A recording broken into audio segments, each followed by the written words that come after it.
Bueno, Dios les bendiga, hermanos. Vamos a seguir con nuestro estudio. ¿Se acuerdan que estamos estudiando angelología?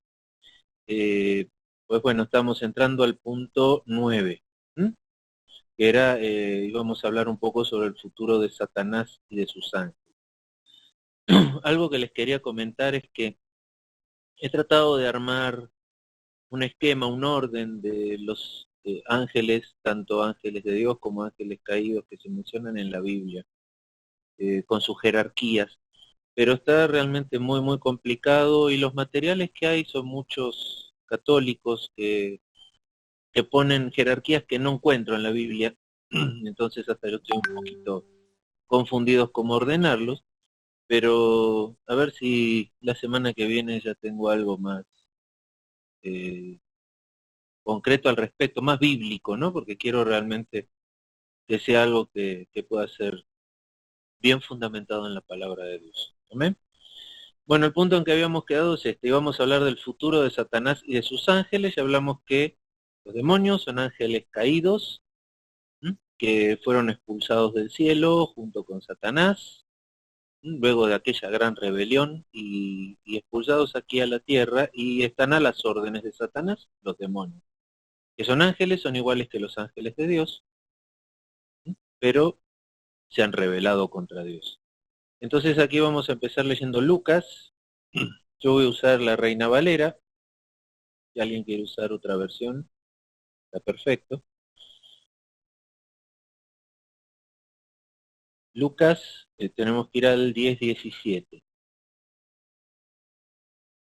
Dice la palabra de Dios. Volvieron los 70 con gozo diciendo, Señor, aún los demonios se nos sujetan en tu nombre. Y él les dijo, yo veía a Satanás caer del cielo como un rayo. ¿Amén? Ahí está hablando justamente de la expulsión de Satanás y enviado a la tierra, ¿no es cierto?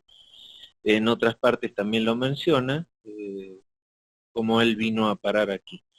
Vamos con Apocalipsis 19 ahora, Apocalipsis 19, 17 dice, yo vi a un ángel que estaba en pie en el sol y clamó a gran voz diciendo, a todas las aves que vuelen en medio del cielo, venid y congregaos a la gran cena de Dios, para que comáis carnes de reyes y de capitanes y carnes de fuertes, carnes de caballo y de sus jinetes y carnes de todos libres y esclavos, pequeños y grandes.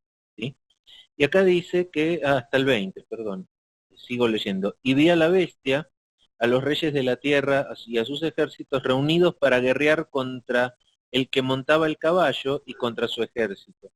Y la bestia fue apresada y con ella el falso profeta que había hecho delante de ella señales con las cuales había engañado a los que recibieron la marca de la bestia. Y habiendo adorado su imagen, estos dos fueron lanzados vivos dentro de un lago de fuego que arde con azufre. Amén. Y ahí dice que hablan del futuro de Satanás y de sus ángeles. Satanás ya sufrió varios juicios y todavía le quedan algunos pendientes. Yo ajustaría un poquito más a decir que ya fue enjuiciado Satanás, lo único que falta es la ejecución de la sentencia. O sea, el tiempo en que llegue que su sentencia sea ejecutada. Bueno, aquí hay algo importante que está mencionando, fíjense en Apocalipsis 19:20, ¿no? Que dice que fueron lanzados la bestia y el falso profeta al lago de fuego que arde con azufre. Todo el infierno va a ser volcado al lago de fuego al final de los tiempos. ¿Sí? O sea, en este momento los que van yendo al infierno luego van a ir a juicio y van a ir al lago de fuego. ¿Por qué? Porque el infierno, que está aquí, que está en esta tierra, va a desaparecer cuando vengan cielos y tierras nuevas, cuando el Señor ya vuelva en su gloria. Entonces, acuérdense de ese punto, ¿no es cierto? Cuando hablen, algún día pudiéramos hablar, ¿no? De las diferencias entre el infierno, el lago de fuego, donde descansan las almas, ¿no es cierto? El seno de Abraham y todos esos lugares que menciona la Biblia. Pero hay un tiempo para cada uno de ellos donde van a ir pasando de un lugar a otro. Ahora habla del punto A. Vamos a ver al principio que Satanás es expulsado del cielo, que tiene que ver con lo que ya leímos de Lucas. En Apocalipsis 12, 7, 12. Vamos a Apocalipsis 12, del 7 al 12. Después hubo una gran batalla en el cielo, Miguel y sus ángeles luchaban contra el dragón, y luchaban el dragón y sus ángeles. Esta palabra dragón también puede ser traducida como serpiente, ¿sí? Y representa al mismo animalito que se presentó a Eva para tentarla, ¿eh? Entonces, contra ese animalito, entre esa serpiente, dragón, serpiente antigua, como lo menciona la Biblia varias veces, era contra las que luchaban, ¿sí? Miguel y todos sus ángeles. Entonces no prevalecieron, dice, ni se halló ya lugar para ellos en el cielo, fueron expulsados. Y fue lanzado fuera el dragón, la serpiente antigua, aquí lo menciona con los dos nombres, dragón, serpiente antigua, que se llama Diablo y Satanás, el cual engaña al mundo entero, fue arrojado a la tierra y sus ángeles fueron arrojados con él. ¿Ven? Aquí dice, hay un debate de cuándo exactamente tiene lugar este acontecimiento. Algunas piensan que el momento será aproximadamente a la mitad de la gran tribulación. Sin embargo, hay indicios que apuntan al periodo del ministerio del Señor Jesucristo. Lucas 18 indicaba esta posibilidad, Juan 12:31 habla incluso de un juicio sobre Satanás que está a punto de llevarse a cabo. Pero esto está más bien mencionando el momento que Satanás es expulsado del cielo y enviado aquí a la tierra con sus ángeles, ¿sí? Ezequiel 28:16, vamos a ir a Ezequiel 28:16 dice, a causa de la multitud de tus contrataciones fuiste lleno de iniquidad y pecaste, por lo que yo te eché del monte de Dios y te arrojé de entre las piedras de fuego, oh querubín protector. ¿Sí? Aquí hay una parte donde habla bien de la categoría de ángel que era Satanás, o sea, un querubín, y especialmente protector, el superior de los querubines. Ya les dije que estamos tratando de ver las categorías de ángeles. Querubín sería una categoría de las más altas de los ángeles, ¿no? Bueno, y después aquí dice la causa por la cual se desvió el diablo, estando en el cielo. Miren, el diablo en el cielo, muchos piensan, o hay muchas doctrinas que hablan de que era el líder de alabanza. Sin embargo, en el libro de Enoch, no en el de Enoch, perdón, en el Melquisedec, libro de Melquisedec, detalla que la tarea del diablo en el cielo, mientras era un ángel de luz, mientras era Lucifer, hablaba de que era el protector de la ley de Dios, protector y divulgador de la ley de Dios, y una especie de abogado, ¿no es cierto?, de la ley, que era el que iba y enseñaba la ley. Y aquí habla que la multitud de tus contrataciones fuiste lleno de iniquidad, significa que tanto se enalteció al conocer tanto de la palabra que se desvió, ¿no es cierto? Y se llenó de iniquidad, o sea, empezó a negociar con las cuestiones de la ley, ¿sí? Y ahí es donde pecó y fue expulsado del cielo.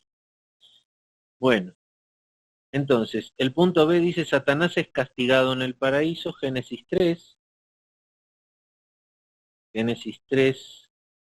14 y 15,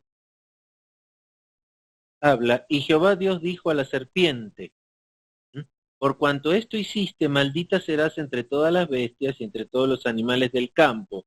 Sobre tu pecho andarás y polvo comerás todos los días de tu vida. ¿Sí? O sea que cuando Dios hace juicio sobre Adán, sobre Eva, también lo hace sobre la serpiente, el engañador. ¿Sí? Después, el próximo punto habla de que Satanás es derrotado en la cruz, en Juan 12.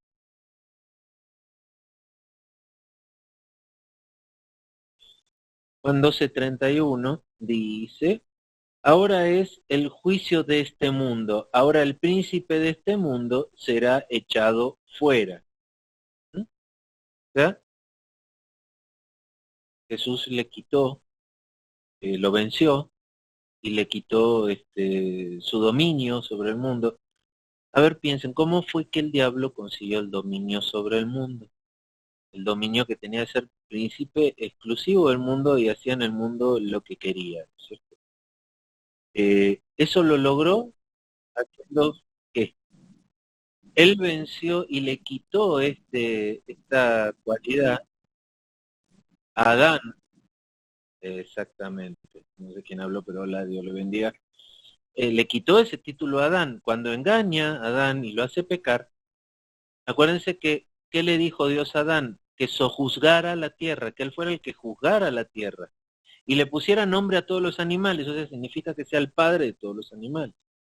Que dirija a todo el mundo, que lo cuide, que lo labre, que trabaje para Dios en el huerto. Y al vencerlo Satanás, él le quita ese derecho, ¿verdad?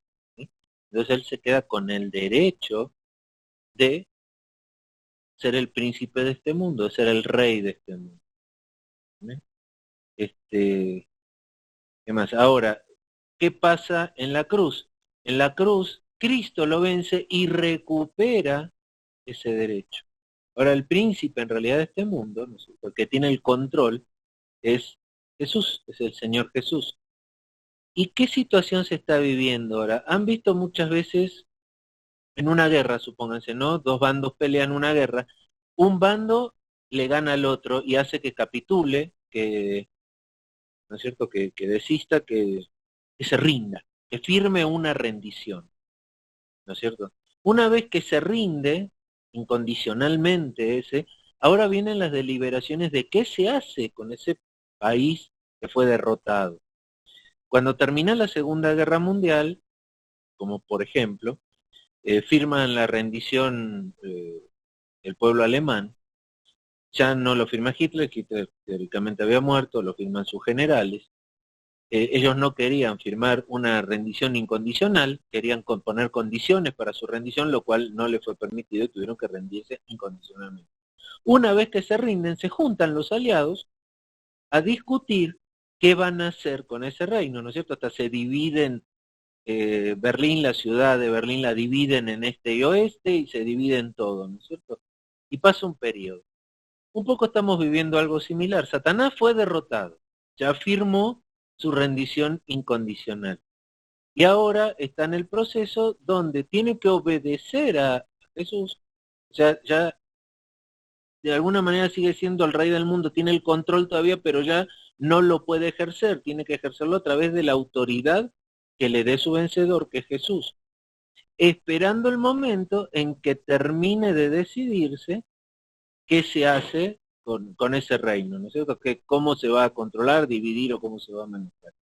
Un poco esa es la situación que se vive ahora. Satanás todavía tiene el control de los movimientos de este mundo, pero ya no puede él hacer movimientos o cosas sin la autorización de su vencedor, de Jesús.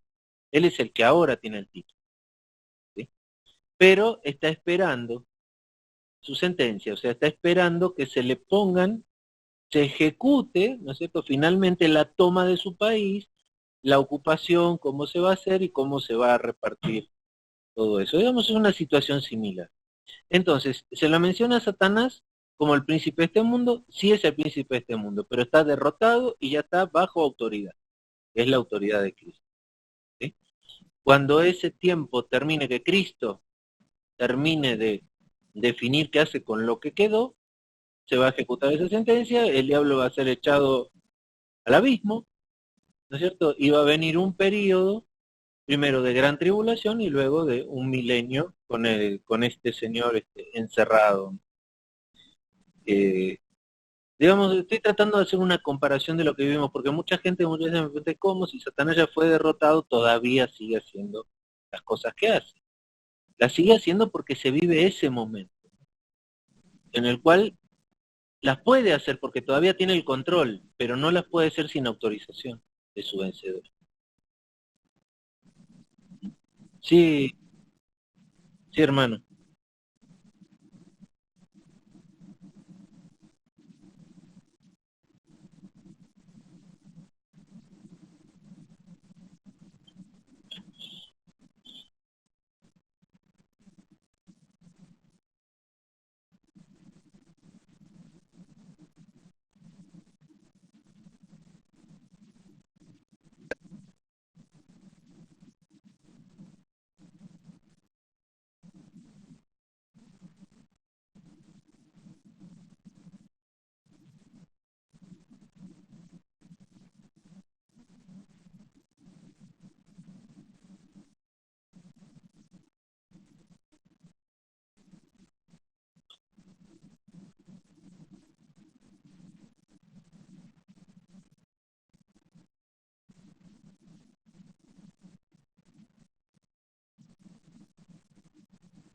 Ujú.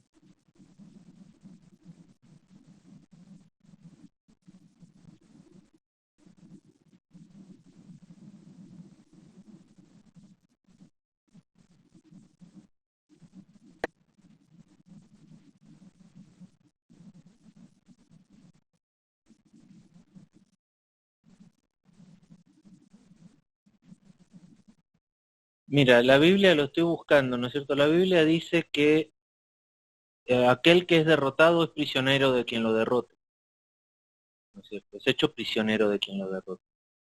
Si una persona cae en pecado, eh, finalmente va a caer, que tenemos que tomar muchos ejemplos en la Biblia, ¿no es cierto? Porque normalmente cuando una persona peca o cae en pecado tiene un periodo en el cual como que Dios lo deja para arrepentirse. Acuérdate de David, ¿no? Cuando pecó, pasó el periodo de gestación de un niño, hace unos 9 meses, hasta que Dios mandó al profeta a confrontarlo, ¿cierto?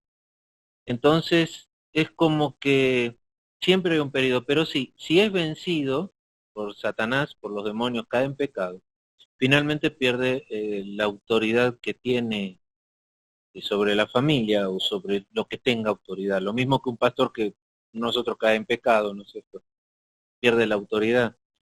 Hablar de las líneas de autoridad es un tema delicado que normalmente al cristiano no le gusta, ¿no es cierto? Porque incluye también a la familia. Hablando de líneas de autoridad a la familia, dice la Biblia que Dios es cabeza, el hombre es cabeza de la familia, la mujer debe sujetarse al varón, ¿no es cierto? Y sus hijos obviamente están dentro de la misma cadena de autoridad. ¿Cuándo se rompe una cadena de autoridad desde abajo con los hijos? Dice la palabra de Dios, cuando se unen a una sola carne deben dejar a padre y madre, lo que quiere decir que esa es una nueva línea de autoridad. Y esto no le gusta mucho en las maneras de vivir modernas, ¿no es cierto? Porque hoy se vive la libertad sexual, la poca moral y demás, y no se entiende este punto. Y por eso a veces las familias se destruyen desde abajo y no desde arriba. El pecado de los hijos, ¿sí? O sea, si yo tengo una hija o un hijo que se hace una sola carne con una mujer o un hombre, ¿no es cierto? Dice la Biblia, debe abandonar padre y madre para vivir solo, porque se cortó la cadena de autoridad. Lo estoy viendo al revés que usted, pastor, ¿no? O sea, de abajo hacia arriba en vez de arriba hacia abajo. Si yo llego a tener ese hijo en mi casa, lo sigo teniendo en casa, al cortarse esa cadena de autoridad, ya no está bajo la autoridad, empiezan los conflictos, ¿sí? Muchas veces los conflictos familiares que vienen del lado de los hijos tienen este principio, tienen este problema, ¿no es cierto? Eso es destrucción de la familia desde abajo. Al diablo se le hace mucho más fácil destruirla desde ahí que desde arriba. ¿Mm?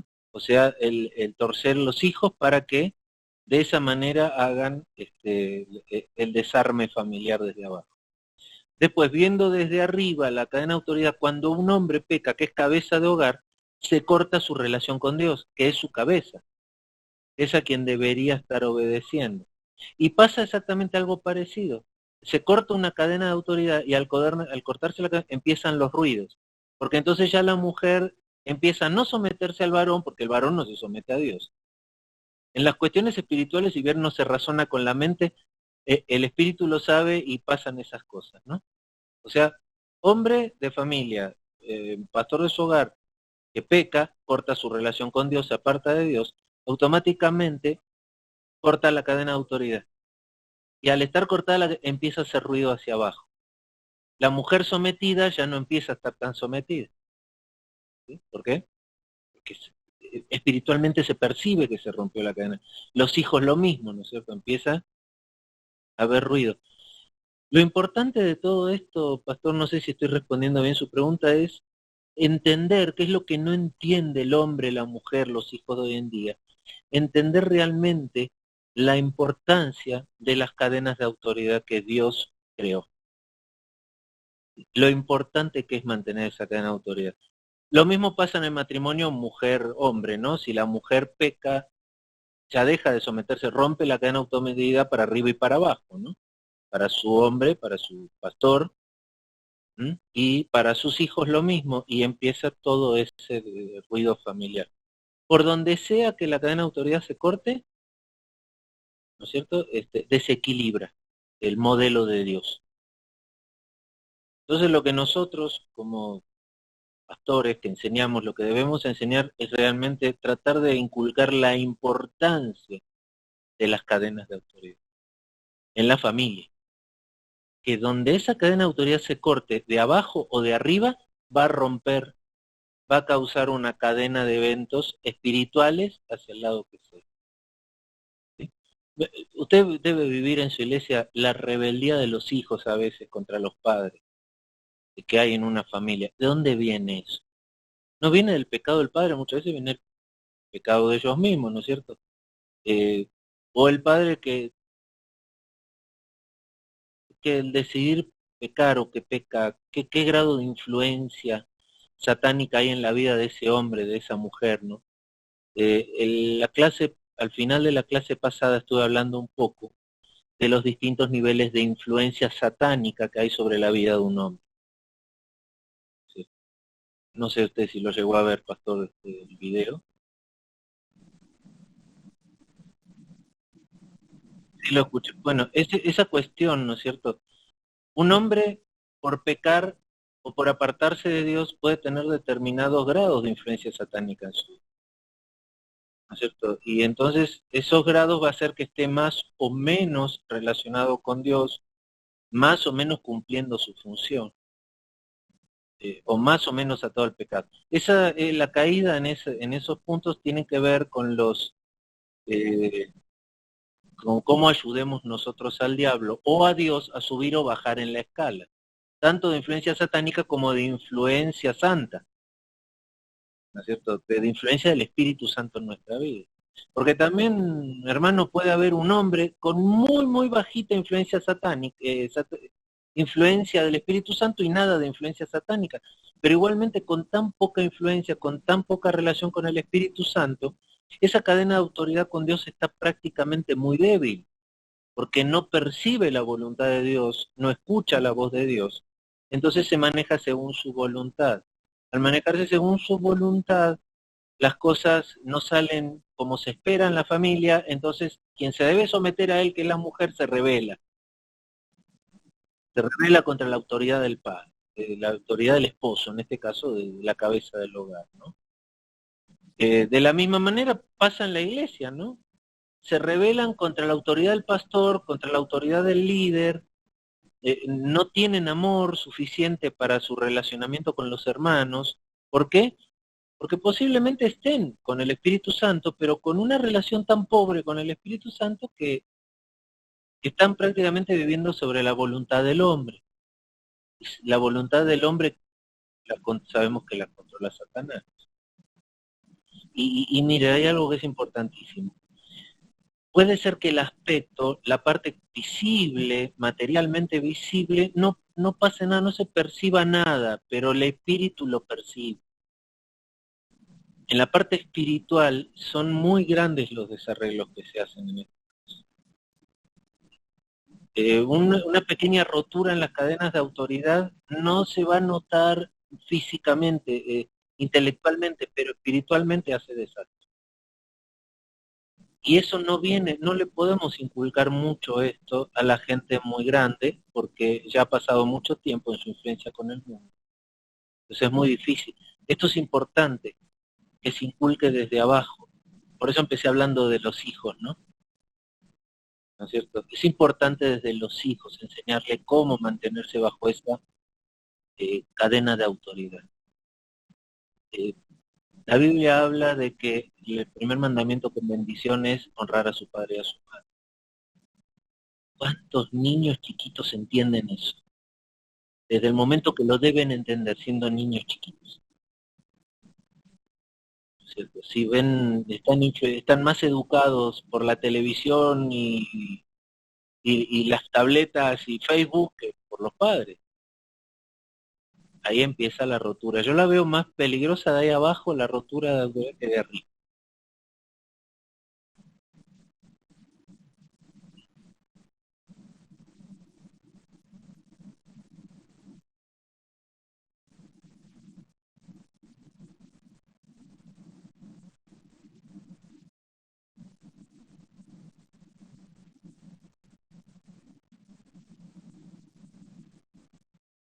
¿Y quién lo controla ahora, no? ¿Quién lo está controlando? No, no es porque, pero eso es lo que se ve mucho, ¿no? O sea, el no entender, el no tener visión espiritual para entender estos problemas. Y, y la, ¿sabes qué, hermano? Porque tú lo que dices es cierto, porque puede ser que se haya roto la cadena de autoridad en la cabeza, pero la cuestión es, ¿la cabeza lo entiende? ¿La cabeza lo entiende? ¿Sabe realmente lo que está causando?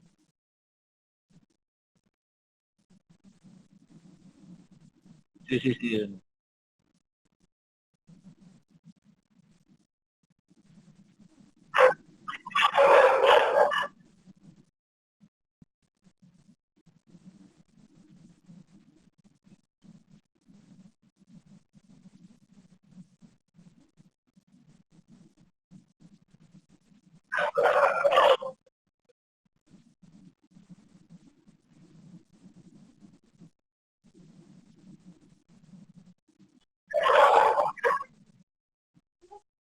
Probablemente no sepa, el que no sepa qué.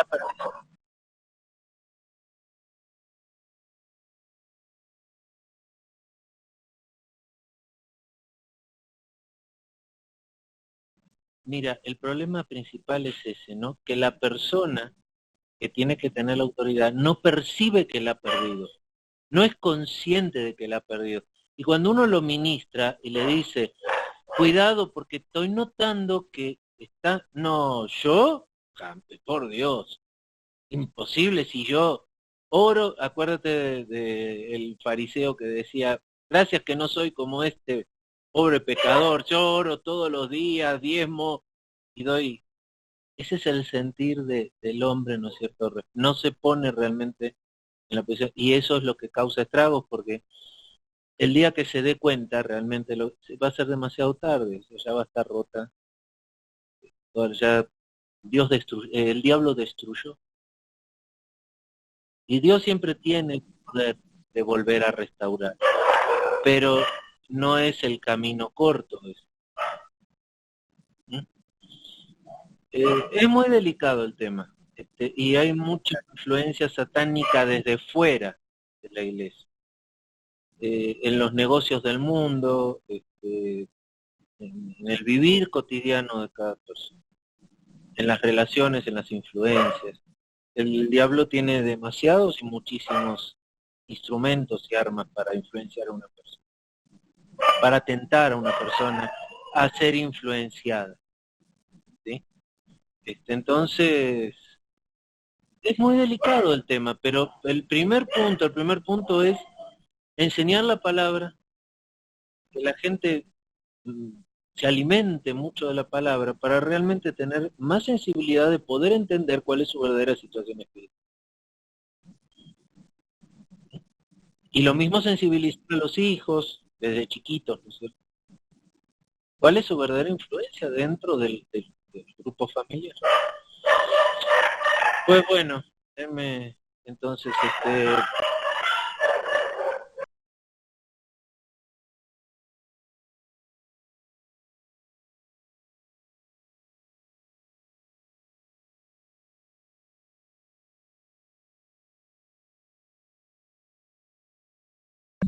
bueno, perdón, ¿eh?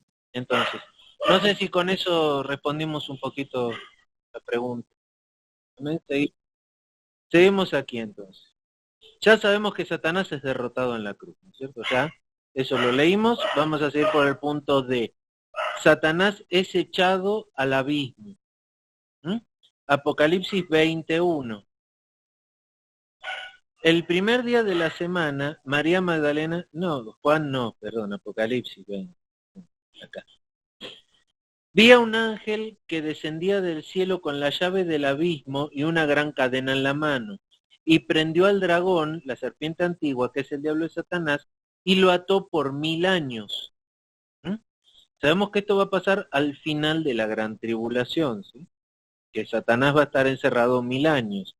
Dice, es una ironía de Dios en cuanto a Satanás que un ángel desciende del cielo para encerrar a Satanás en el abismo. Satanás, que originalmente mandó sobre los ángeles, ahora no tiene fuerza para resistir a un ángel cualquiera.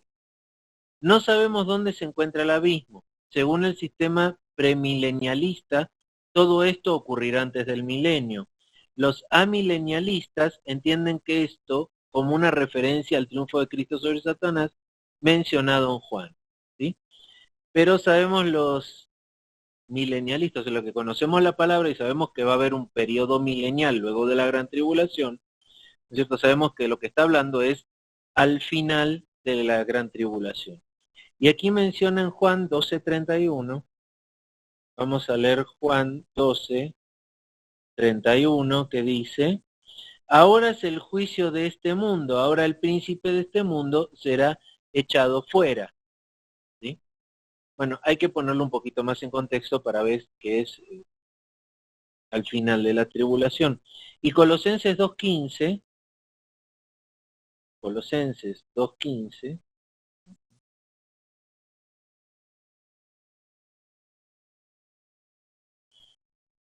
dice: y despojando a los principados y a las potestades, las exhibió públicamente, triunfando de ellos sobre la cruz. Aquí está hablando de, sí, cuando vence Cristo en la cruz a Satanás y a todas sus huestes, ¿no? Bueno, ahora el punto es, Satanás es echado al lago de fuego. Ahora la Trinidad infernal será reunida otra vez. Se habla de un lago, porque un lago por regla general no tiene salida. Es un símbolo del hecho que Satanás eternamente y para siempre será encerrado sin la más remota posibilidad de escapar.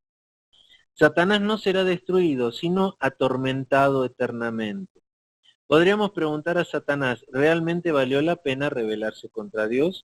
Lo mismo podríamos preguntar a nosotros, ¿realmente vale la pena el pecado que nos ponga en riesgo de perder esa eternidad con Dios, esa eternidad con Cristo? Amén. Bueno, ahora va a hablar, pasamos al punto 10, si no tienen ninguna pregunta más, que habla en cuanto a los ángeles caídos. También en cuanto a la existencia de los demonios, es cierto que se puede observar en cuanto a la existencia de Satanás. Mucha gente duda de su existencia, aunque al final de nuestro siglo podemos observar un interés renovado en todo lo que tiene que ver con el ocultismo. El nombre demonio es simplemente un sinónimo de ángel caído. Podríamos decir de ángel rebelde, ángel que se rebeló contra Dios. Bueno. Fíjense esto, acá habla de algo muy cierto. Dice que mucha gente ya duda de la existencia de Satanás. Uno de los grandes triunfos de Satanás a lo largo de los siglos es convencer a muchos de que él no existe, que es un invento. ¿Sí? Otra de las estrategias de Satanás es que convenció a muchos de que él es que estar en el infierno va a ser una fiesta descontrolada, ¿no es cierto? En vez de ser un castigo eterno. Ha tenido muchos años el diablo para trabajar con la gente, con la sociedad, con los pensamientos de la gente. Acuérdense que somos lo que pensamos. Por eso la Biblia nos enseña que tenemos que llevar todo pensamiento cautivo a la obediencia de Cristo, porque somos lo que pensamos. Punto A, el origen y la existencia de los ángeles caídos. En cuanto al origen de los ángeles caídos, no es fácil encontrar material bíblico que hable claramente del asunto, pero aún así es posible encontrar suficientes datos para aclarar sus orígenes. El Salmo 104:4 habla posiblemente de la creación de los ángeles. A ver, vamos a leer el 104:4. Salmo 104:4.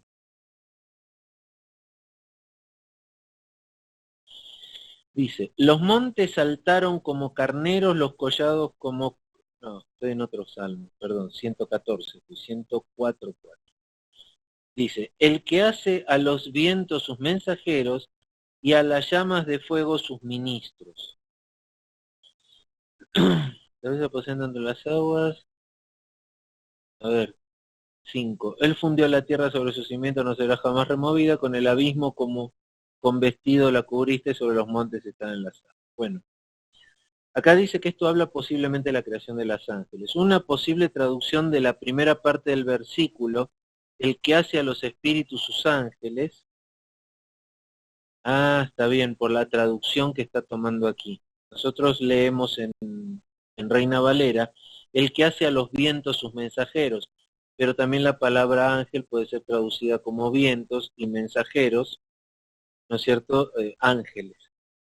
Entonces dice, que habla posiblemente de la creación de los ángeles. Una posible traducción de la primera parte del versículo se hace el que hace a los espíritus sus ángeles.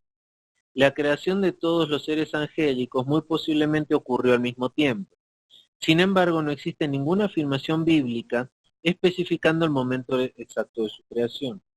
En cuanto a su existencia, sin embargo, existe material abundante. Solamente vamos a dar algunos pasajes.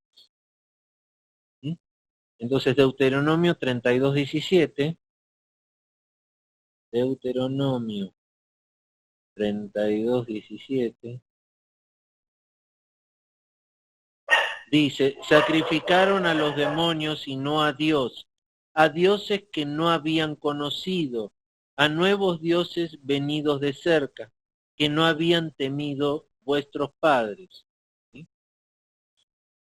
Entonces, habla de que se hacen sacrificios a los demonios, o sea que los demonios ya existían, los ángeles caídos, cuando se empezó a escribir la palabra de Dios. Mateo 10, Mateo 10, 10:1 dice, entonces llamando a sus 12 discípulos, les dio autoridad sobre espíritus inmundos, para que los echasen fuera y para sanar toda enfermedad y toda dolencia. ¿Ven? Entonces las palabras espíritu inmundo y demonio son sinónimos para los mismos ángeles caídos. También habla de Mateo 15:22, a ver, 15:22 dice, y he aquí una mujer cananea que había salido de aquella región, clamaba diciéndole, Señor, hijo de David, ten misericordia de mí, mi hija es gravemente atormentada por un demonio. Entonces, son sinónimos. Fíjense en el texto anterior que leímos, hay un punto ahí interesante.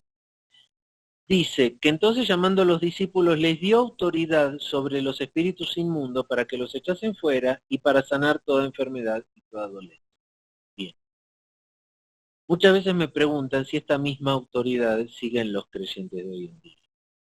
A ver, ¿y por qué les da autoridad de manera tan específica? Acuérdense que en este punto los discípulos todavía no habían recibido el bautismo en el Espíritu Santo, no había pasado Pentecostés, ¿sí? O sea que todavía, por así decirlo, estaban en su carne, el Espíritu de Dios no moraba en ellos. Entonces se vio obligado Jesús a darle autoridad para que entonces pudieran hacer la obra que iban a hacer. ¿Qué pasa con nosotros? Pues nosotros estamos en un nivel diferente, estamos en un nivel superior. El Espíritu Santo mora en nosotros. O sea, el que tiene autoridad de hacer esto, ya no nos tiene que dar autoridad porque vive en nosotros. Está con nosotros, en nuestro corazón. Entonces, no tiene hoy Dios que darnos autoridad para echar fuera un demonio.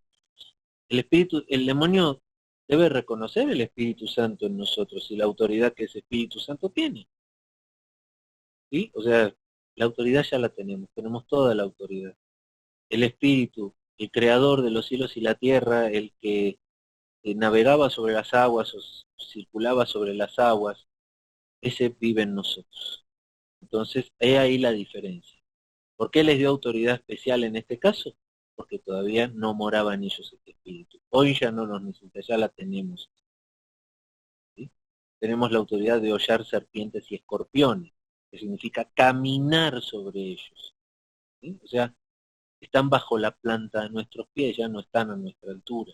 ¿Por qué? Porque el Espíritu Santo mora en nosotros. Amén.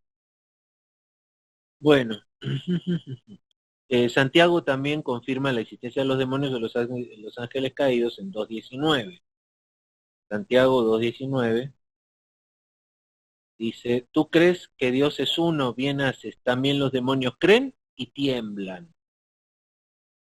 Este es el problema de la gente que dice, sí, yo creo en Dios, sí. Los demonios, aquí lo dicen claro, también creen y tiemblan. ¿Mm? También. Bueno, Entonces dice, curioso, todos los demonios creen en la existencia de Dios. No solo creen, lo conocen personalmente. Han estado en el cielo antes de ser expulsados con Dios. Aparte de la revelación bíblica, la creencia en demonios es algo común en prácticamente toda la cultura. Esto forma parte de la revelación original que Dios dio a los hombres. También la experiencia humana nos enseña la existencia de demonios. Muchos casos de suicidios, por ejemplo, son difícilmente explicables aparte de la influencia y actividad de los demonios. ¿Cuánto tiene que influir un demonio o más de un demonio sobre una persona para que convencerlo de que se quite la vida? Punto B. La identidad de los ángeles caídos. Pregunta, ¿quiénes son los demonios? No son espíritus de muertos. Tampoco son productos de desarreglos mentales de algunas personas. Otros han pensado que son miembros de una raza humana preadámica.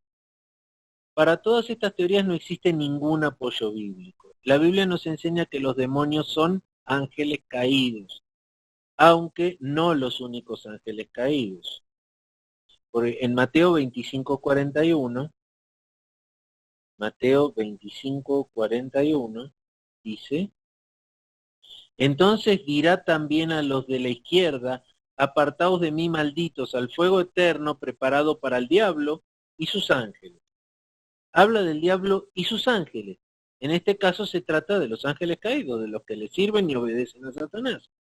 Apocalipsis 12:1-5. Y dice, apareció en el cielo una gran señal, una mujer vestida del sol, con la luna debajo de sus pies y sobre su cabeza una corona de 12 estrellas.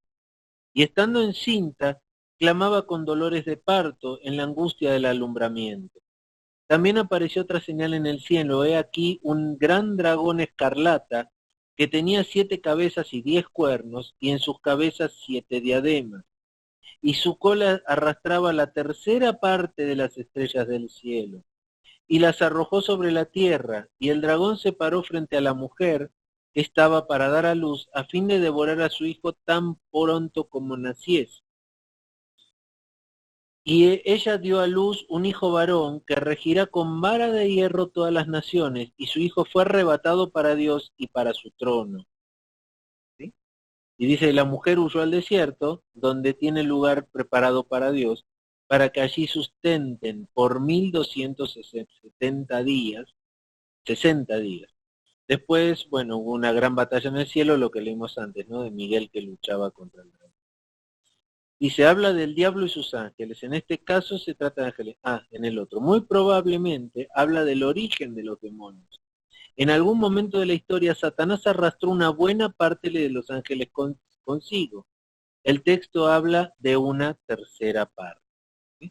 Vemos en todas nuestras doctrinas que siempre hablamos de que una tercera parte de los ángeles del cielo siguió a Satanás en su rebelión y fue expulsado junto con Satanás del cielo. Bueno, ahora llegamos al punto C de casa, donde habla de la naturaleza de los ángeles caídos.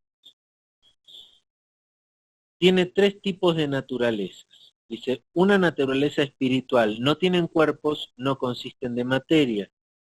¿Sí? Mateo 8:16, ¿sí? Habla de Mateo 8:16, que dice, y cuando llegó la noche trajeron a él muchos endemoniados, y con la palabra echó fuera a los demonios, y sanó a todos los enfermos. Entonces dice que los demonios poseen cuerpos humanos, tienen la capacidad de poseer cuerpos humanos.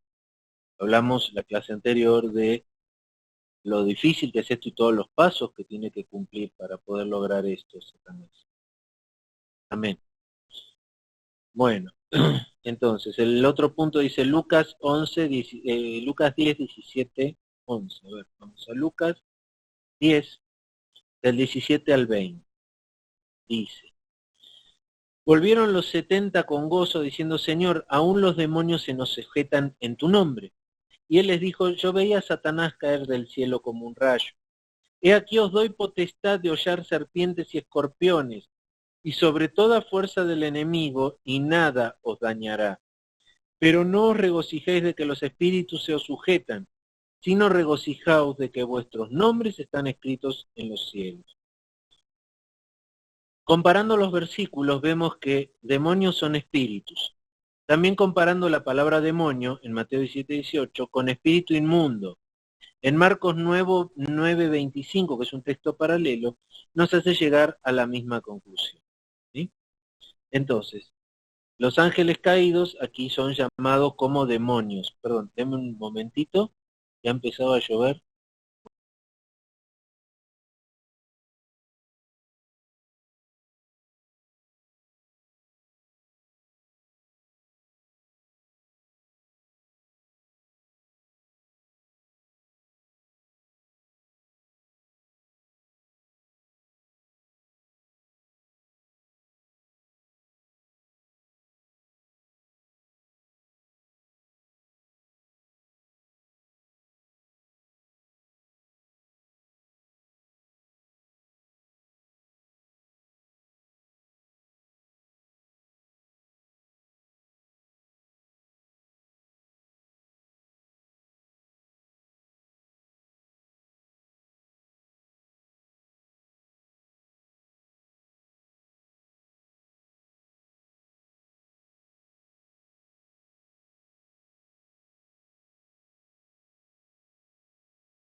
Perdón, ya estamos de vuelta. Bueno, entonces, tres tipos de naturaleza. Una naturaleza espiritual, que es la que estamos viendo, ¿no? Que pueden poseer cuerpos humanos, que no tienen cuerpos propios. Vemos que los parábolos son espíritus y que se denominan ya en la Biblia demonio o espíritus inmundos. Efesios 6:12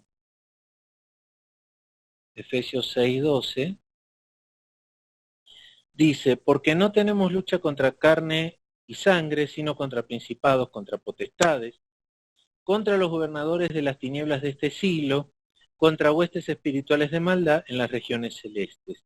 Entonces se confirma que su naturaleza es espiritual. Bueno, mire, habla de aquí de varias categorías de demonios, que era lo que yo les quiero armar un poco. ¿No es cierto? Que así como existen categorías en los demonios de Satanás, también existen categorías en los ángeles de Dios. ¿No es cierto? Y aquí habla de principados, potestades, gobernadores de las tinieblas, huestes espirituales de maldad. Está dando 4 niveles de ángeles caídos o de demonios que tienen distinto nivel de autoridad y que además son distintos tipos de ángeles que tienen atributos diferentes y que tienen, no quisiera usar la palabra, pero poderes diferentes, ¿no? Para ejecutar diferentes tipos de actividades. Bueno, el próximo punto es una naturaleza intelectual. Tienen mente. Y no solo tienen mente, son mucho más inteligentes que nosotros de manera natural. Si nosotros no tenemos la revelación del Espíritu Santo y la sabiduría de lo alto, no podemos competir contra el nivel intelectual de los ángeles o demonios. Tengan eso muy claro. Al diablo no se le discute, no se le habla, no se le quiere convencer, se le echa fuera.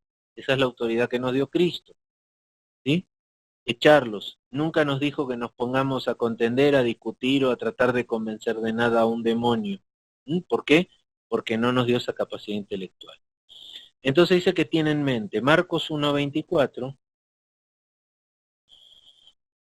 Marcos 1:24 dice, diciendo, ¿qué tienes con nosotros, Jesús Nazareno? ¿Has venido para destruirnos? Sé quién eres, el Santo de Dios. Pero Jesús le reprendió diciendo, cállate y sal de él. Miren, fíjense, hay que estudiar muy bien cada vez que Cristo se enfrentó a un demonio y lo expulsó. Porque hoy en día están esas doctrinas de que a los demonios hay que gritarles, hay que... Cristo jamás hizo eso. Cristo, fíjense que le dijo, cállate y sal de él. Ya no hables más, cállate y vete. ¿Mm? Así como cuando envió a los demonios al hato de cerdos, solo le dijo, vayan, y fueron. Bien, entonces dice, demonios poseen cuerpos de... No, estaba en una naturaleza intelectual, aquí abajito, Marcos. Son capaces de reconocer a Jesucristo. ¿Mm? Tienen entendimiento y conocimiento. Saben de su destino, Mateos 8:29. También saben del plan de salvación. Santiago 2:19, tienen su propio sistema dogmático. ¿Mm? En 1 Timoteo 4:13 dice que hay doctrinas de demonios. ¿Mm? Miren, son capaces de reconocer a Jesucristo, sí. ¿Tienen entendimiento y conocimiento? Sí. ¿Saben su destino? También. ¿Conocen el plan de salvación? ¿Conocen la palabra mejor que nosotros? Y tienen su propio sistema de engañar, de engañar a la gente con sus propias doctrinas, que suenan muy a lo Dios, pero realmente no están ni un poquito cerca de Dios. Entonces, pero acuérdense de esto, intelectualmente son superiores a nosotros, ¿sí? O sea, por eso, sin una revelación, sin la guía del Espíritu Santo, somos tan fácilmente engañables. ¿Sí? Y tienen mucho más de lo que menciona aquí Marcos, o lo que sacamos de Marcos, ¿no es cierto?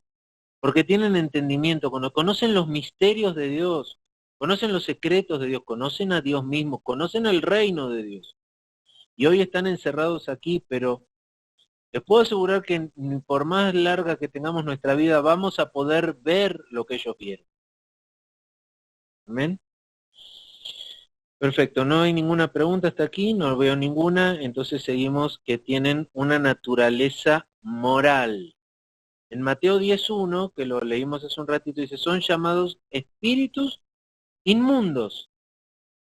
Lo que quiere decir que por desconocimiento y de propia voluntad hacen cosas inmundas, que aquí se pudiera traducir como las cosas que desagradan a Dios. Lucas 8:27, aquí dice, a ver, Lucas 8:27, dice, al llegar él a tierra, vino a su encuentro un hombre de la ciudad, endemoniado desde hacía mucho tiempo, y no vestía ropa ni moraba en casa, sino en los sepulcros. Entonces, expresan sus mentes depravados en el estado del poseído. O sea, ¿cómo piensa un demonio? ¿Cómo quiere vivir un demonio? Como vivía este poseído, porque ya no tenía un poseído. Cuando se habla de un poseído, lo dijimos la clase pasada, se habla de una persona que ya ha entregado totalmente su voluntad a uno o más demonios, ¿sí? Que totalmente le ha entregado su voluntad. Permiso, ¿eh?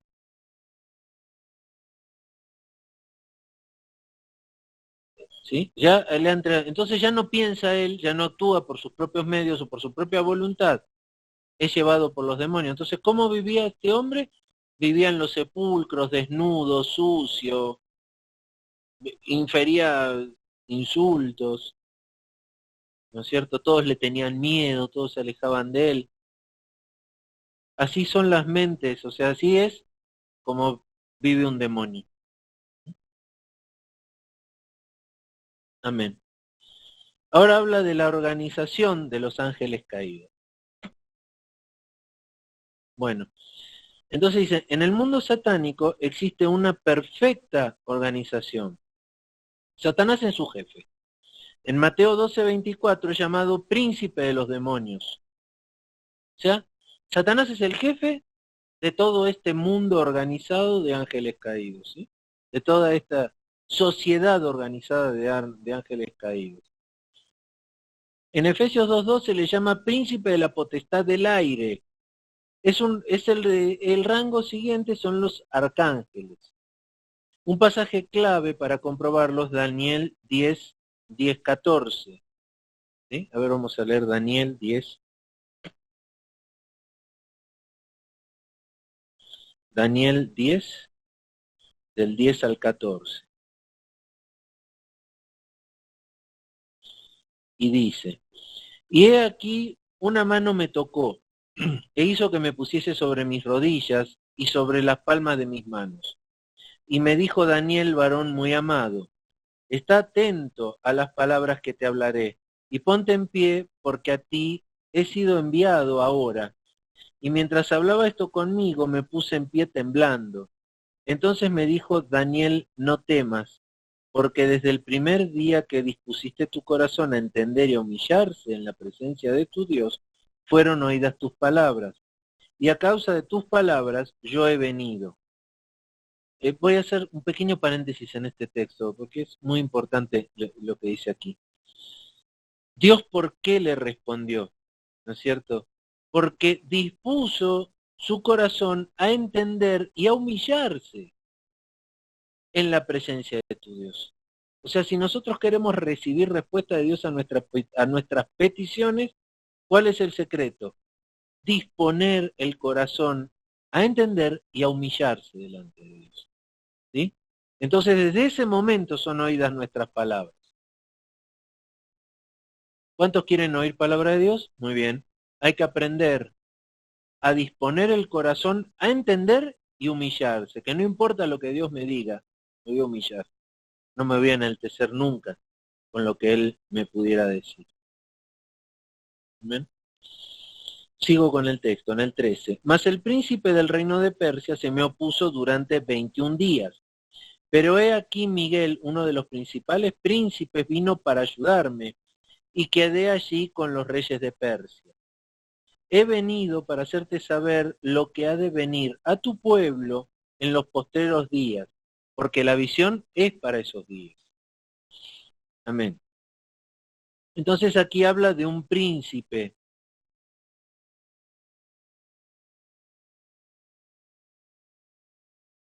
¿Sí? Habla de un príncipe. Después, en uno de los pasajes que nos dejan ver por un momento el funcionamiento del mundo invisible, ¿sí? O sea, hay una organización. En Efesios 6, 11 y 12, aquí Pablo habla de la jerarquía de la organización del mundo satánico. Creo que lo leímos hace unos minutos, pero lo vamos a volver a leer. Efesios 6, 11 y 12 dice, vestíos de toda la armadura de Dios para que podáis estar firmes contra las acechanzas del diablo. Porque no tenemos lucha contra carne y sangre, sino contra principados, potestades, contra los gobernadores de las tinieblas de este siglo, contra las huestes espirituales de maldad en las regiones celestes. En este orden, ¿cierto? Fíjense que habla de que hay principados. ¿Contra qué tuvo que luchar Miguel? Contra el príncipe de Persia. O sea, tuvo que luchar contra el mayor, ¿sí?, de los niveles de los que habla aquí. Contra un príncipe de las tinieblas. Bueno, aquí Pablo habla de la jerarquía de la organización del mundo satánico. Los huestes satánicos en su conjunto consisten en 3 grupos. Ángeles caídos libres. Ellos tienen la libertad de moverse libremente. Estos son los demonios. ¿De quiénes son los demonios? Ángeles caídos libres, que pueden moverse libremente. ¿Sí? Y que son los que andan entre nosotros. Después habla en el punto 2 de ángeles caídos, encarcelados para ser liberados en un momento específico.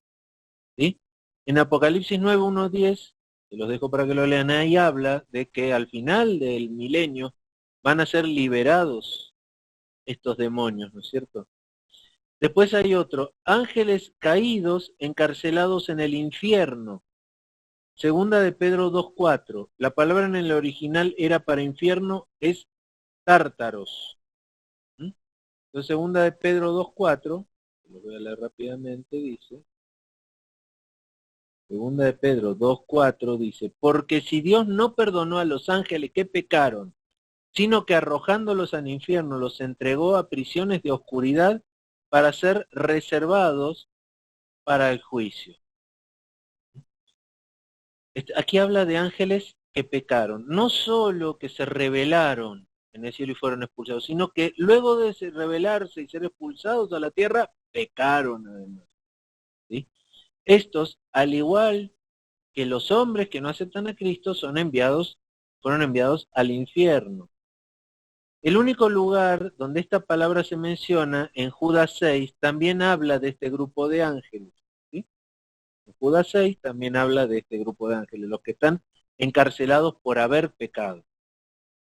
Desconocemos la razón por la cual el último grupo está encarcelado, sin embargo es improbable que tenga algo que ver con Génesis 6. Compara mi exégesis del pasaje en la clase de Cristología. Aquí sí nos tendríamos que extender un poquito más para saber por qué hay ángeles que están encarcelados, ¿cierto? En los libros de Enoc y en Melquisedec nos da un poquito más de claridad a este respecto, porque originalmente los demonios fueron enviados a la tierra.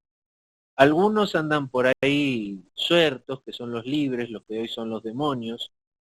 Algunos fueron escarcelados con un fin específico, que son tan malos y tan terribles que Dios los está guardando para un evento en particular, ¿no es cierto? Y otros encarcelados en el infierno por haber pecado. Se dice en estos libros que algunos de estos ángeles enseñaron cosas prohibidas de Dios a los hombres, y esos son los que pecaron y hoy están encarcelados en el infierno. Aunque aquí, o sea, lo que estoy hablando no tiene un fundamento bíblico, puede estar fundamentado en otros libros que son, ni siquiera son deuterocanónicos, nosotros son libros apócrifos, pero que de ahí podríamos tomar un poquito esta claridad. Ahora, si tenemos que ser 100% bíblicos, no hay una explicación en la Biblia de por qué esta diferenciación de ángeles caídos. Ahora dice, la morada de los ángeles caídos. Los ángeles caídos libres tienen acceso a la tierra y al aire, a todo el mundo invisible. Las actividades de los ángeles caídos. Ellos forman parte del plan de Satanás de oponerse a Dios. Podemos resumir sus actividades en varias áreas. Primera, se oponen a Dios y a sus propósitos. Daniel 10, del 10-14 y Apocalipsis 16, 13 al 16. Daniel 10 menciona del príncipe de Persia que se opuso a que Jesús pudiera llegar a darle su revelación a Daniel, ¿cierto? Después habla de demonios que oprimen, aquí está, propagan doctrinas falsas. Primera de Timoteo 4.1. Primera de Timoteo 4.1. Pero el Espíritu dice claramente que en los postreros tiempos algunos apostatarán de la fe, escuchando a espíritus engañadores y a doctrinas de demonios. Miren, la función de Satanás, y ayudado por todos sus ángeles caídos o demonios, es apartar a la gente de Dios. Destruir el plan de salvación de Dios. El plan de salvación de Dios es el mayor de los planes de la creación de Dios. Entonces es el plan principal a destruir por parte de Satanás. Entonces aquí te estamos hablando de demonios especialmente orientados, ¿sí?, a esperar que alguno apostate de la fe, ¿no es cierto? ¿Y cómo lo hacen esto? Permanentemente estando cerca, hablándoles, ¿no es cierto? Hay espíritus engañadores tratándonos de hablar todos los días. El problema es si nosotros los escuchamos. Por eso aquí dice que escuchan, le prestan su oído. Decía la Biblia al principio del primer siglo, que decía que tenían comezón de oír y por eso se desviaban de la doctrina de los apóstoles, ¿sí? Hoy hay mucha gente que tiene comezón de oír, que busca las situaciones, las cuestiones místicas, el ocultismo, las cuestiones de ángeles, de demonios, de gnomos. Hay programas con muchísima audiencia en la televisión que van de noche a los cementerios a ver cómo ahí se manifiestan espíritus y pasan cosas raras. Pues bueno, esas son justamente los espíritus engañadores y las doctrinas de demonios. En el próximo punto dice, oprimen a los hombres, en particular intentan dañar a los creyentes. Sin ninguna duda, Efesios 6.12. Efesios 6.12 dice, ¿sí?, porque no tenemos lucha contra carne y sangre, sino contra principados, potestades, contra gobernadores de las tinieblas del siglo, contra huestes espirituales de maldad en las regiones celestes. ¿No es cierto? O sea, oprimen. La verdadera lucha espiritual, la guerra espiritual verdadera está aquí. Aquí viene. Aquí es donde hay fortalezas. creadas por los diablos, cabezas de playa de los demonios en nuestros pensamientos. Acuérdense que somos lo que pensamos. Si el diablo logra desviar nuestros pensamientos de la obediencia de Cristo, ya tiene media batalla ganada. ¿Sí? Es como que aquí digamos, hay un territorio a ganar y va y viene la lucha, ¿no es cierto? Y luchamos y nos dejamos convencer y nos dejamos llevar por pensamientos que a Dios no le agradan. ¿Sí? Acuérdense lo que dice la palabra, que debemos llevar cautivo todo pensamiento a la obediencia de Cristo. ¿Ven? Bueno, y obviamente aquí se oprimen a los hombres. Su destino final, su único interés es sobre los creyentes, apartarlos de Dios. O aquellos que saben o ven que pueden llegar al camino, bueno, ahí es donde va a tener toda la opresión satánica para que no llegue, ¿no es cierto? O que saben que ahí va el que les va a llevar el mensaje por el cual su corazón va a ser transformado, pobrecito ese que lleva el mensaje, porque va a tener que caminar sobre espinos para llegar a dar el mensaje. Los demonios son muy inteligentes, tienen muy buen control del tiempo, entienden muy bien las actitudes, los pensamientos, las palabras, las cosas que la gente hace.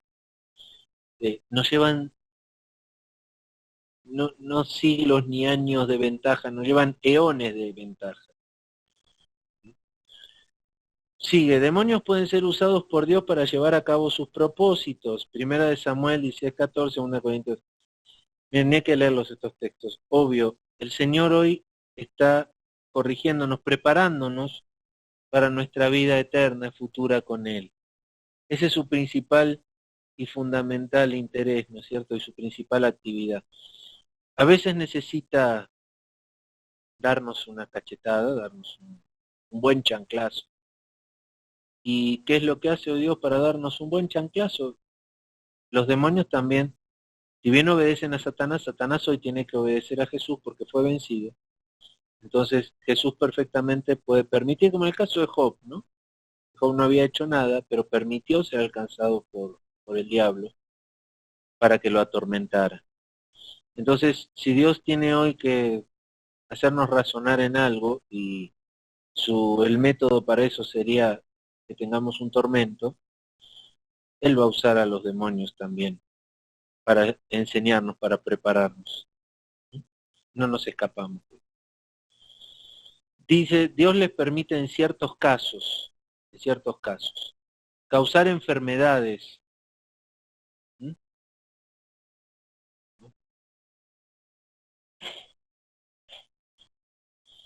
Le permite causar enfermedades. Mateo 9:33, ahora vamos a leerlo, Mateo 9:33. Y echando fuera al demonio, el mudo habló, y la gente se maravillaba y decía, nunca se había visto cosa semejante en Israel. O sea que una persona puede estar muda a causa de un demonio, sí. Sí, aquí lo está diciendo, yo lo estoy leyendo. Aquí había una persona que a causa de un demonio era mudo, no podía hablar. ¿Mm? Lucas 13 del 11 al 16, a ver qué dice Lucas 13 del 11 al 16. Y había allí una mujer que desde hacía 18 años tenía espíritu de enfermedad y andaba encorvada, en ninguna manera se podía enderezar. Cuando Jesús la vio, la llamó y le dijo, mujer, eres libre de tu enfermedad. Y puso las manos sobre ella y ella se enderezó luego y glorificaba a Dios. ¿Sí? Pero el principal de la sinagoga, enojado de que Jesús hubiese sanado un día de reposo, dijo a la gente, 6 días hay en que trabajar. En estos pues venid y sed sanados, y no en día de reposo. Entonces el Señor le respondió y le dijo, hipócrita, cada uno de vosotros no desata en el día de reposo su buey o su asno del pesebre y lo lleva a beber. Y a esta hija de Abraham que Satanás había atado 18 años, ¿no se le debía desatar de esta ligadura en el día del reposo? Se ven muchas cosas, en este texto hay encerradas muchas cosas, ¿no es cierto? Pero la principal es que causan enfermedades, pueden causar. No todas las enfermedades son de origen espiritual. Hay enfermedades de origen espiritual y enfermedades de origen puramente físico. ¿Sí? Si no, Dios no hubiera instruido médicos y medicinas y tratamientos para enfermedades. Si todas las enfermedades pudieran ser simplemente sanadas con la expulsión de un demonio, no existiría toda la ciencia médica. Entonces, hay enfermedades del cuerpo. Ya hemos descubierto con nuestra ciencia moderna enfermedades hereditarias, enfermedades genéticas, enfermedades congénitas, enfermedades de esto y de lo otro. Pero como la ciencia no sabe dividir entre lo espiritual y lo material y lo carnal, no puede hacer una categorización y entender si una enfermedad de un hombre es por causa de un demonio o por causa física, ¿sí? Pero existen estos dos tipos de enfermedades. ¿Qué nosotros debemos hacer con estas enfermedades? Orar por los enfermos para que se sane su cuerpo, pero los que tienen enfermedades de tipo espiritual, orar también por ellos, ministrarlos para que corrijan su camino, para que caminen con Dios y de esa manera sean sanados, que permitan que el Espíritu Santo que mora en ellos sean sanados. Y si es un endemoniado, pues simplemente hacer lo que Jesús hizo. ¿Qué debemos hacer? Hacer lo que Jesús hizo. ¿Cómo debemos vivir? Como Jesús vivió. ¿Cómo debemos pensar? Como Jesús piensa. ¿Cómo debemos actuar? Como Jesús actuó. Amén. Dice después que pueden poseer personas. Mateo 4:24. ¿Sí? A ver, Mateo 4:24. Dice, y se difundió su fama por toda Siria y trajeron a él todos los que tenían dolencias, los afligidos por diversas enfermedades y tormentos, los endemoniados, lunáticos, paralíticos, y él los sanó. ¿Sí? Pero aquí habla de endemoniados, o sea, puede haber gente enferma por un demonio. Estar enferma, yo creo personalmente, no me escucha mi hija que es psicóloga, pero que hay muchas enfermedades, hay mucha gente en los internados de gente con problemas mentales que no tienen en realidad problemas mentales, que necesitarían ser ministrados.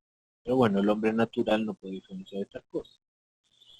El otro punto es que pueden poseer animales. Marcos 5:13. Vamos a Marcos 5:13 y allí dice, y luego Jesús les dio permiso, y saliendo aquellos espíritus inmundos, entraron en los cerdos, los cuales eran como 2000, y el hato se precipitó en el mar por un despeñadero, y en el mar se ahogaron. Fíjense, pueden poseer animales, sí, pero hay una condición para que puedan poseer animales. Tienen que ser autorizados por alguna persona que tiene autoridad sobre esos animales. Como los animales no tienen el libre albedrío que Dios dio al hombre, los demonios no tienen dónde trabajar para lograr robarle la voluntad a ese hombre, ¿sí? O sea, los animales no pueden robarle una voluntad que no tienen. Pero ¿qué pasa si yo tengo mis perritos acá en la casa y yo autorizar a los demonios sobre la vida de mis perritos? En ese caso yo que tengo la autoridad le estoy dando la autoridad a los demonios para que lo hagan. O sea, no son mis perritos los que le ceden su voluntad al diablo, yo les doy la voluntad de ellos al diablo. ¿Sí? Bueno, en este caso a los demonios para que lo posean. ¿Amén? Bueno, ahora viene el punto G, el juicio sobre los ángeles caídos. Mateo 25:41 dice,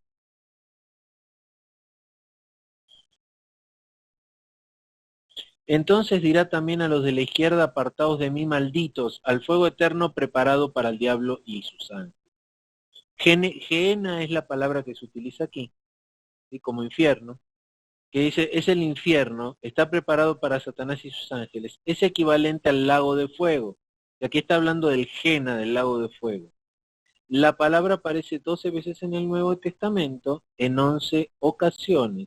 Jesucristo mismo usa esta palabra. O sea, todos los ángeles caídos van a ser al final del milenio, cuando haya cielos y tierras nuevas, donde definitivamente vayamos a morar con Dios por toda la eternidad. Todos estos ángeles caídos van a ser echados en el lago de fuego junto con Satanás y el dragón y el falso profeta. Pero también dice que el infierno va a ser volcado en el lago de fuego. ¿Y quiénes van a estar en el infierno? Ángeles caídos que pecaron, los hombres que no aceptaron a Cristo. Y todos ellos están en el infierno. Bueno, al final, luego del gran juicio, va a ser volcados de infierno al lago de fuego, donde ahí van a vivir durante toda la eternidad. O sea, ¿y cómo podemos ejemplificar? ¿Cómo sería el lago de fuego?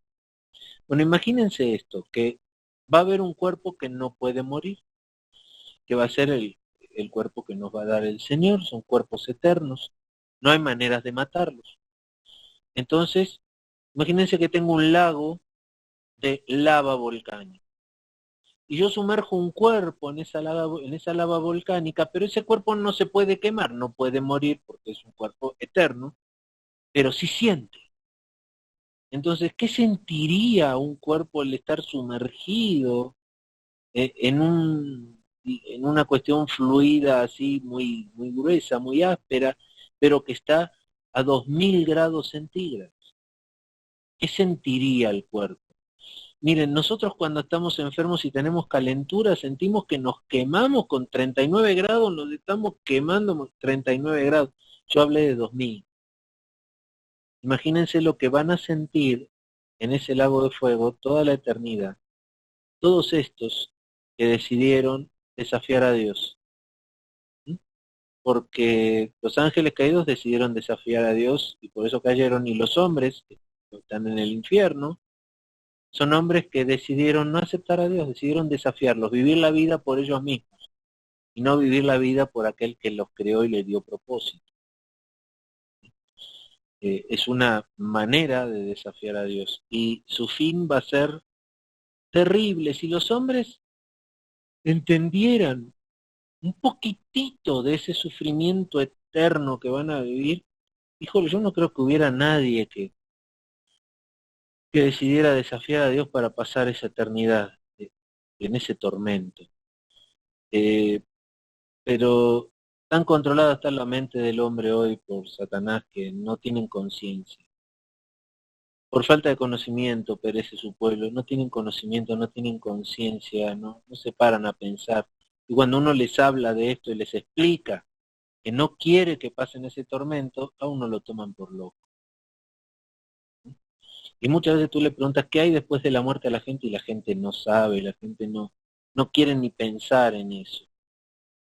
La ve como una cosa lejana la muerte y no sabemos cuándo nos va a tocar, cuándo el Señor nos va a venir a buscar.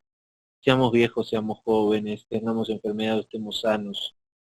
No sabemos ni el lugar ni la hora al que el Señor va a venir con nosotros.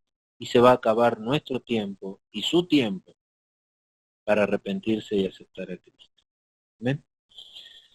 Bueno, mis hermanos, hasta aquí llegamos en el día de hoy. Este próximo miércoles vamos a hablar un poquito más de los demonios y la posesión de los demonios. Y vamos a ampliar en el tema porque ya estuvimos hablando un poquito en el anterior. Pero va a estar muy interesante y espero que todos.